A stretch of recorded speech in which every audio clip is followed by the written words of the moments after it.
Life of Laetitia. Chapter 9 to 15. In the first day of school, the new students were collected together in the big hall again, where the principal first gave a little welcoming speech. "And now," she said, "I'll hand you over to your form teachers. They will take you to your class rooms and chat with you for a bit. I know that today it will be the teachers doing all the chatting because you're not ready to open your mouths yet, but by next week I'll be hearing you from down in my office, I know. Listen carefully for your name. Each form teacher will call out the names of students in his or her form, girls first, and then boys. Each form is named after a flower, and carries the initial of that name. Form IB for Bolliseer. Form IC for Chiconia. Form IV for Frangipani. Form 1H for Hibiscus, and Form IP for Pui. One last thing, listen carefully. Your names will be called in alphabetical order, in pairs. You will line up with your partner, and follow your teacher to your classroom. The person who is your partner today will be your partner for the week. You must stick together. Help each other, look out for each other for the rest of this week. If you don't like the person, too bad you can't dump your partner until next week." Children giggled a little now, for already they were beginning to feel more relaxed. I was placed in Form IH and my partner was a girl named Anjani Jugmohansing. She came towards me smiling and looking straight into my face, as though she knew me and was glad to see me again. "Morning, neighbor," she said, and suddenly she did remind me of someone I knew. Charlene's mother, Tara. I had not seen Tara for the longest while, not since Charlene was a baby. There was some commotion at her home before Charlene was born, and Ma brought Tara to stay with us, until the old lady cooled down and ready to take her back. Charlene was 6 months old. Tara got a job in the city, but her mother, Maharajan, would not let her take her baby with her. Tara used to keep her hair short and bushy around her head, but this girl had 2 long plaits down to her waist and a donkey mane almost falling into her eyes. She didn't look like Tara, but she reminded me of her because she seemed to be smiling not with happiness but with goodness of heart, a goodness that nothing could kill. "Morning, Nabe," I answered Anjani, and I couldn't help giving her a broad grin back. We stood together in the line while the other names were called, and then the whole line followed our little form teacher. She was so short that we couldn't see her as she walked at the front. She took us first to our classroom and told us to sit anywhere we wanted. All the boys rushed to the back seats. Anjani and I sat together in the 4th row. Miss Hafiz introduced herself and then chatted with us for a while. Next she took us on a tour of the school and showed us where the toilets were, the locker area, the tuck shop, the art room, the home economics room, the woodwork room, and the music room. Then we went back to our class to talk about the school rules, our timetable, and other things that we needed to know about. At break tone Anjani and I set out to find the oilet. "This place big, eh?" I said, as we tried to figure out which way to turn, "and suppose we get lost now and can't find back the classroom." We giggled at the thought, but getting lost in this maze did not seem so impossible. I would never have asked any of the self-important older students who were walking all around us and not paying us any mind, but Anjani stopped a biggish girl and asked her the way. The girl directed us, looking at us with amusement, but Anjani didn't seem to notice. She flashed the girl a bright smile and we went on. At lunchtime most of the children were staying in the classroom to eat. "Let's go and eat outside," Anjani whispered. She had taken a little brown paper parcel out of the desk but was holding it on her lap. She seemed to be trying to hide it. "Why we can't stay?" I started to ask, but the pleading look on her face made me give in without any discussion. We went down the stairs and along 2 or 3 corridors. Children were settling down in little bunches everywhere, taking out their food. Anjani hurried past, keeping her parcel covered with an exercise book. "Where we going, Anjani? You know the way. Let's go outside, nah." I followed her patiently, for she seemed bent on getting as far away as possible from everybody. We went out onto the playing field and walked across to the far side, where the bush began. There we found a log to sit on, under a tree. I was quite hungry by now, and I started to eat, but Anjani hesitated to open her brown paper parcel.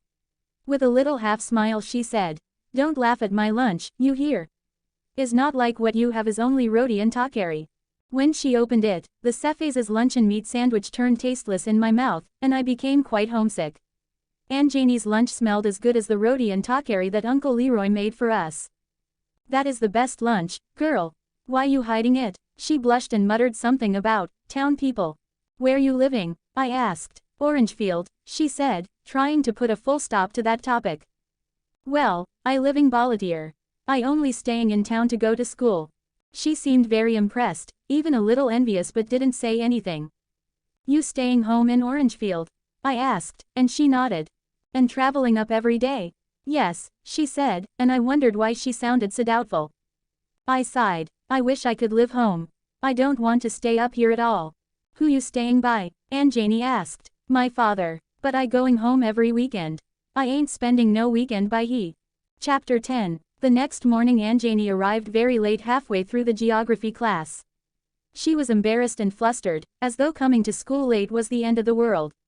I peered at her, but she kept her eyes straight ahead, looking at the teacher and, I thought, avoiding me.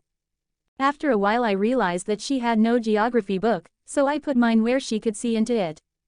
At break time she stayed in the classroom and put her head on the desk. What happened, Anjani, you sick? I asked. No, she said, I just taking a little rest. She was trying to seem cheerful, but there was a terribly strained look on her face, as though all the cares of the world were weighing on her. We had Spanish after the break, and again Anjani had no book. The teacher was a strange, flabby man with sagging cheeks who hid behind huge dark glasses and taught us by mumbling out of the Spanish book, which he held upright in front of him like a shield. It was clear from that first week that in his class we were not likely to learn very much and that sooner or later all hell would break loose. Anjani and I ate lunch again out on our log. Before we could settle down, she said in a rush, I getting the rest of my books next week, and started to eat with all her might. She looked so unhappy that I thought I would cheer her up by cracking jokes about the weird Spanish teacher, and the circus horse, Mrs. Lopez. She, it had turned out, was our maths teacher. The afternoon before, she had come into the classroom dressed to kill and taught us mathematics without noticing us. I don't know why that lady thinks she's so nice, I said. Her mother must be fool her. This Mammy Patsy used to say about people who gave themselves airs for no reason that anybody could see.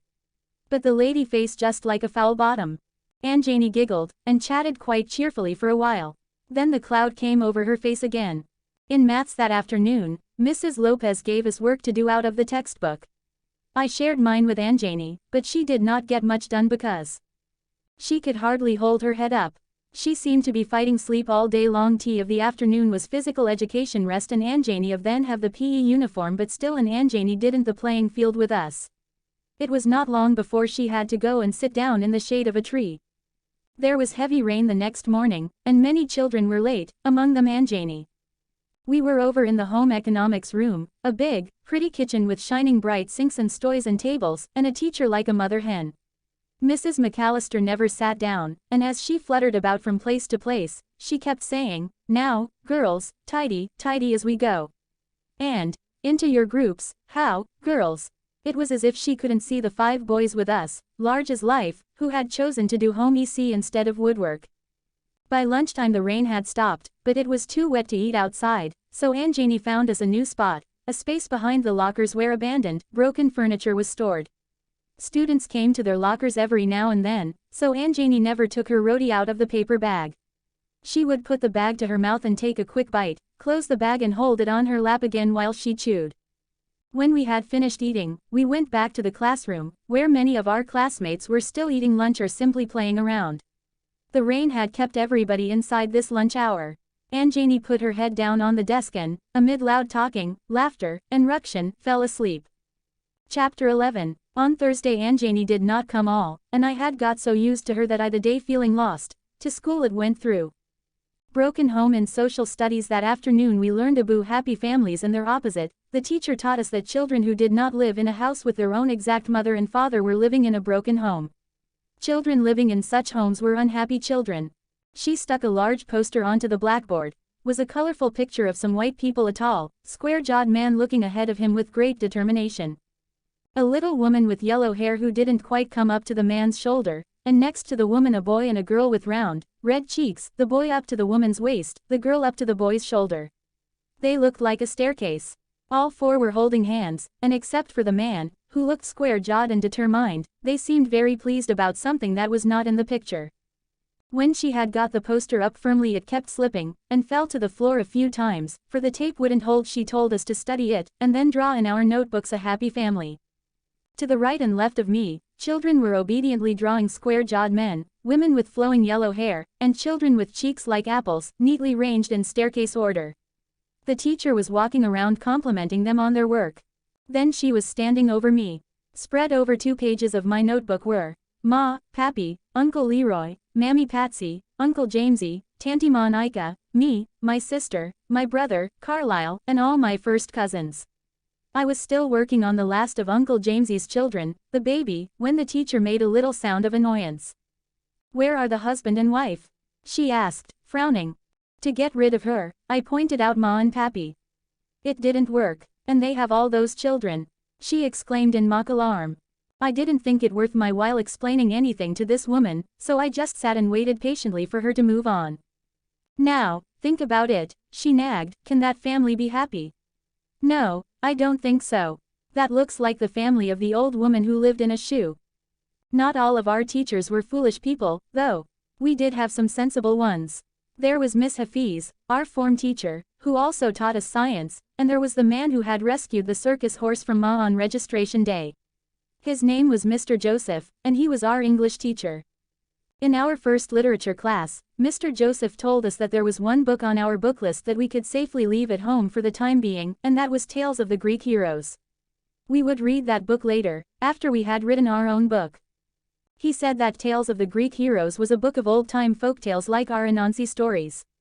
These were just somebody else's Nancy stories. They came from Greece, which was on the other side of the world. First we had to make a list of the Nancy stories we would write. He called for suggestions, but nobody was willing to say anything. "Come on, you don't know any of your own folktales," he coaxed the class. Nobody ever heard of the Lagibolus. At this there was a loud burst of laughter. Children put their hands over their mouths, snick-earing, whispering and peeping nine at each other in embarrassment. Mr. Joseph stood looking at us patiently, and, I thought, sadly. Then a boy stood up and said in a brave voice, "Yes, sir, I know Papa Bois, Duen." Children shrieked with laughter again, but Mr. Joseph turned and solemnly wrote on the board the names of all these beings whom we knew. Yes, but what would they be doing up here in our high school literature class? The Lagibolus, the Succulent, Anansi. This moonlight world of people who were half beast, half spirit or half god, obviously only made up by our big people to frighten us. Mr. Joseph was insisting on writing their names up on the board. The giggling died down as the class realized that he was quite serious. Suddenly he turned and opened his Tales of the Greek Heroes and started to read. The part he chose was from the story of the Cyclops, who was 3 times the size of an ordinary human being, had one big eye in the center of his forehead, and ate 2 Greeks for breakfast. Mr. Joseph stopped reading and looked at us. The class was quiet and attentive. Mr. Joseph exclaimed. "You forget to laugh. You don't find this Cyclops fella jokey?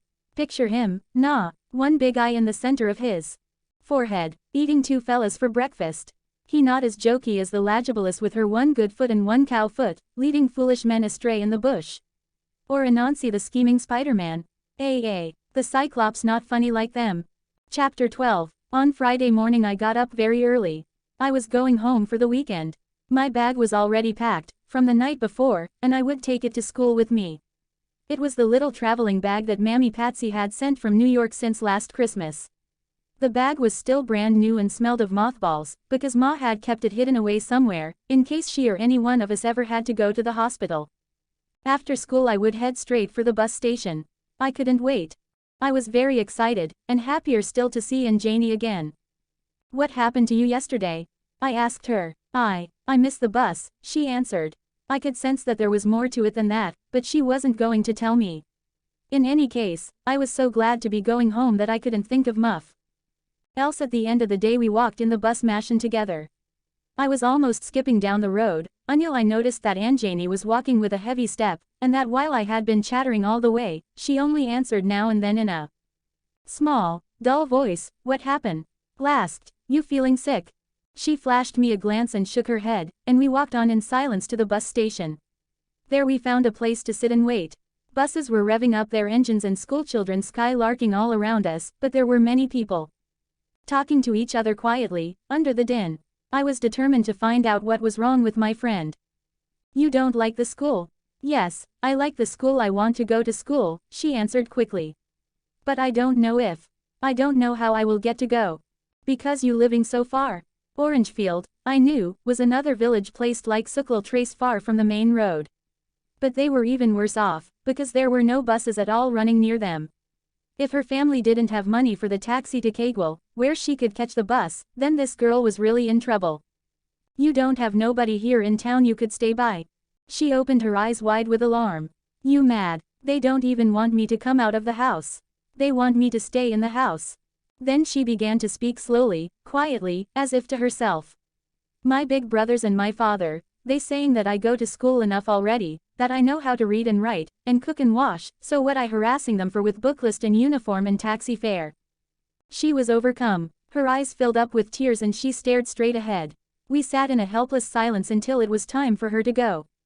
A little later I got onto my bus, with a heavy heart now. It was 2 weeks since I had left home. I couldn't wait to see everybody again, Ma and the little children, Uncle Leroy, Pappy, but I knew that Aunt Janie would be on my mind all weekend. My spirits began to lift as the bus picked up speed and the world outside grew greener and greener. When we reached Junction I got off and waited at the bus station among a growing crowd of county council workers, schoolchildren who had stayed late for common entrance lessons, people who had come to sell in the market or to buy goods in the store. The volunteer bus left Junction full to bursting, as usual, and it seemed to stop and let off people at every shop, every corner, every lamppost along the road. By the time I got off at Rampy's corner and started walling in, evening was coming down on the Trace. Children were bringing in goats and cows. There was wood smoke in the air. People were roasting bakis or warming takari. I was looking forward to getting my teeth into a good deary piece of roast bake. Already I was tired of the soft, neatly sliced bread that Miss Velma bought in the grocery. It felt like cotton wool in your mouth. I called out greetings to houses along the way, feeling proud when people looked out and saw me in my uniform. When I reached our gap, I could see Ruth and Kenwin simming on the front steps, waiting. It was already a little dark and they didn't see me until I was almost halfway up the path. First they rushed down the steps towards me, but then they turned back and ran inside, shouting, "Mal Mal, she come. She come." Then they flew out again, but halfway down the steps they stopped in their tracks, overcome with shyness. By now the dogs were roused, and they shot out from under the house, barking, yelping, whining, jostling with each other. They flung their bodies against my legs, they jumped up and tried to lick my face, they lay on their backs with their forelegs in the air and wriggled. Uncle Leroy appeared from nowhere and took the traveling bag and my school bag, shooing the dogs away, while Ma stood at the front door and just beamed. We were up until very late. I had to tell them everything I could remember about the school and about the Cephas's. Uncle Leroy said that he would have to come and see this circus horse for himself one day, and that he and Pappy would have to teach me the little bush Spanish that they knew, if this Mr. Twerry wasn't teaching me anything. Michael, he suggested I bring home for one weekend for Ma to straighten out.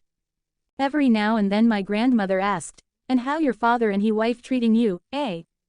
"They treating me okay, Ma," was all two could say, for I couldn't complain that they weren't. Yet Ma could tell that I was not overjoyed to be living there, so she kept coming back to the Cephas's. Finally she sent us off to our beds. The next morning I woke up early to go and look at my garden, the fowls, the pigs, the plum tree.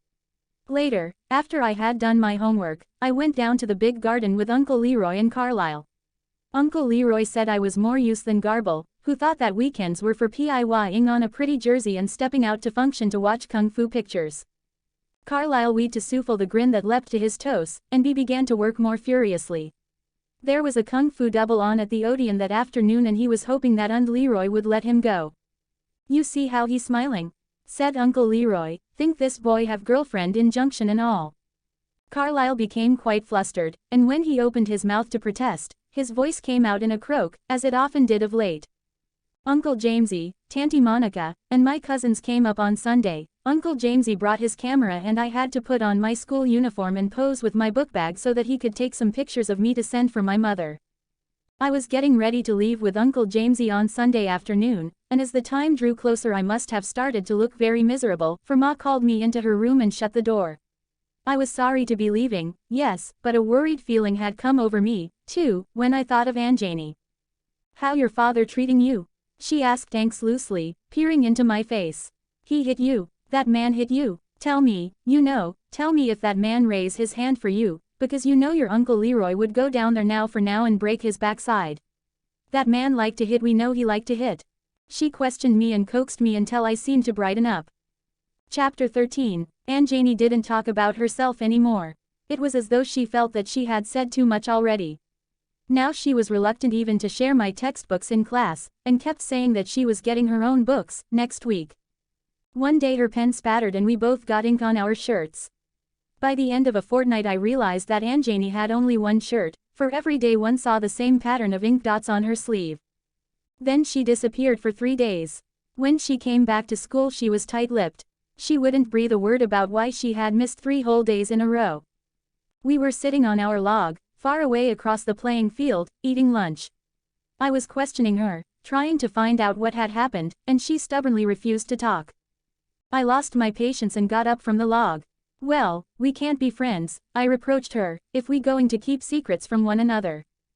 Anjani dropped her face into her hands and began to cry. I sat down again and tried to eat my words.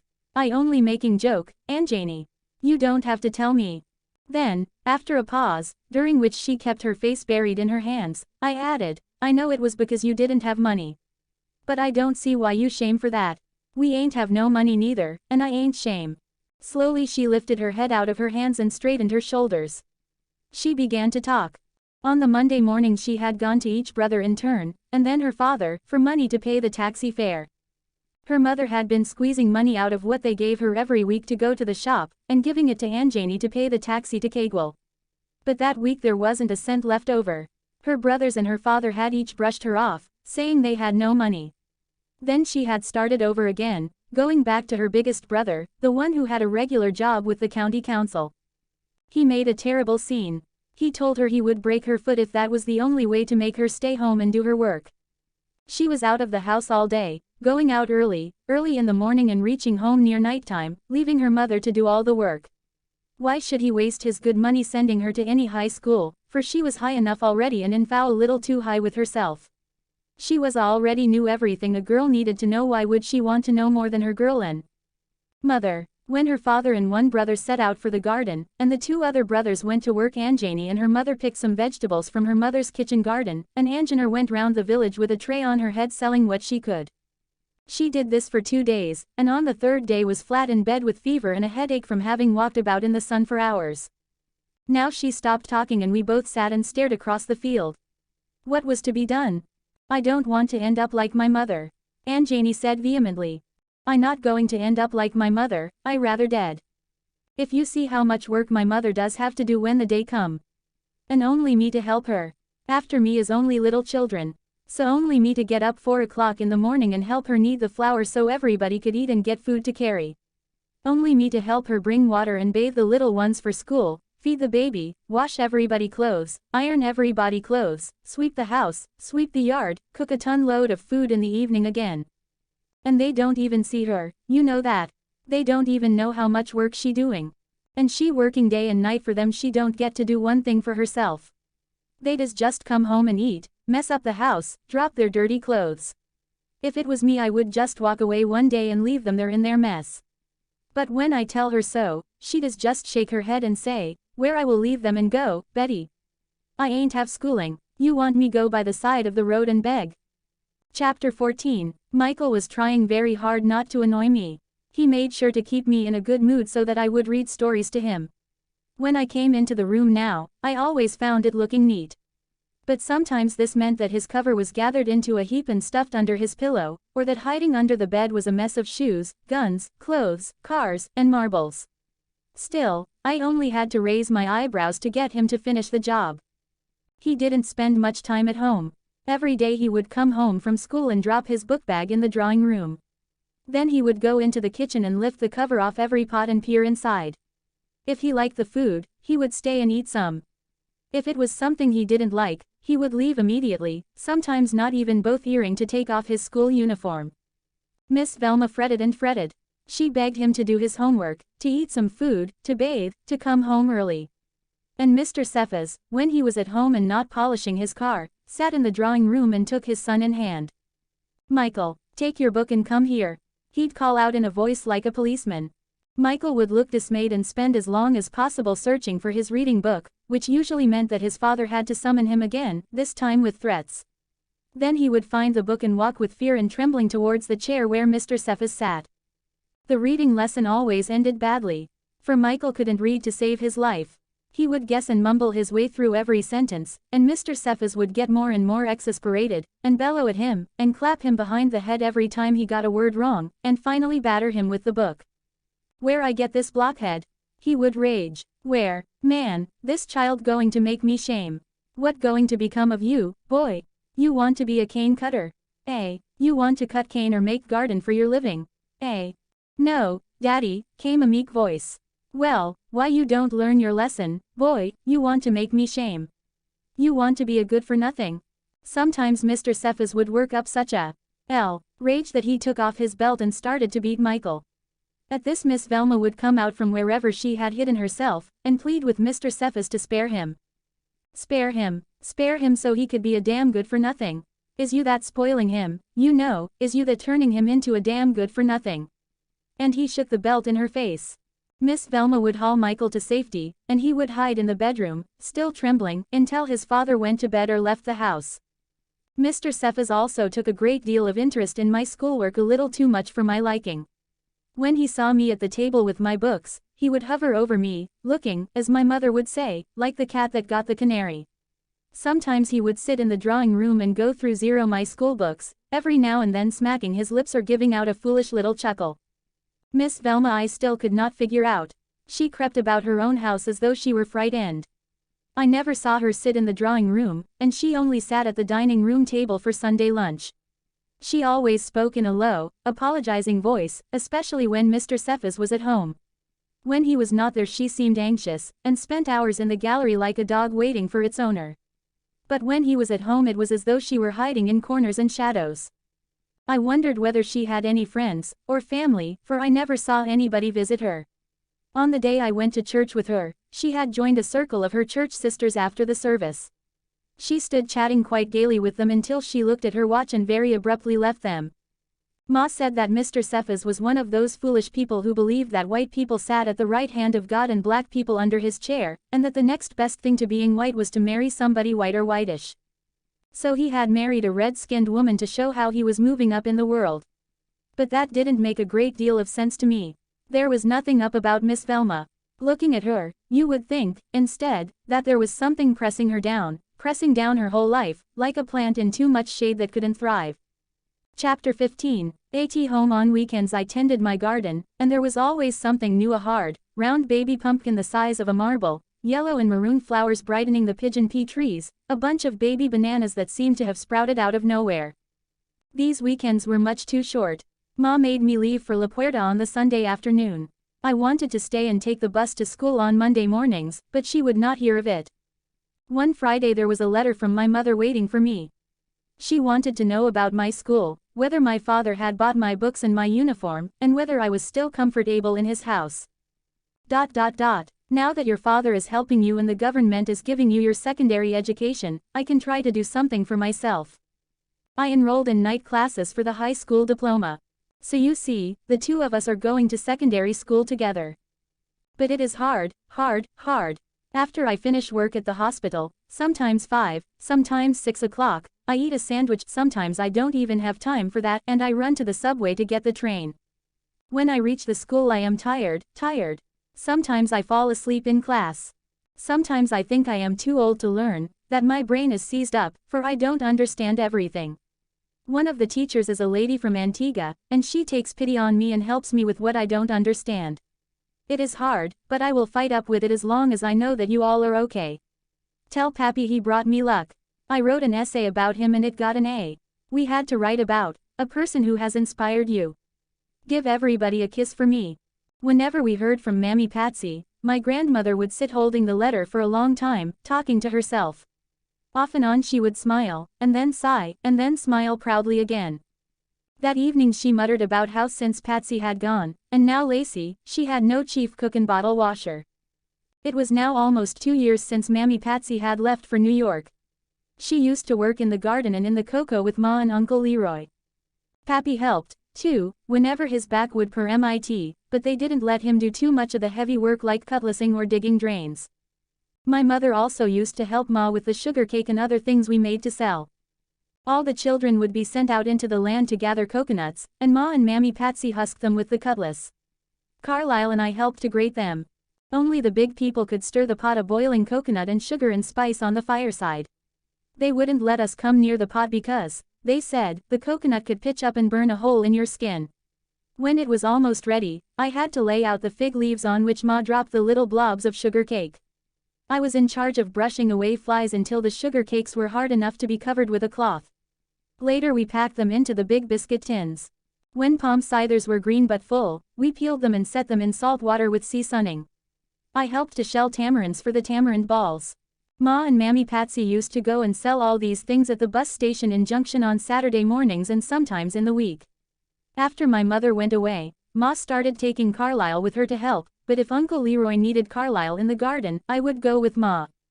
Now that I was away at school and could not help Ma during the week, I wanted to go to Junction with her on Saturdays. "Let me come with you, Ma," I'd ask as she was turning around in the kitchen, gearing her things ready. "No, madam, they ain't give you no homework to do." "Well, you stay and do it. Give those little ones their tea, and then sit down with your book. Where this Carlisle?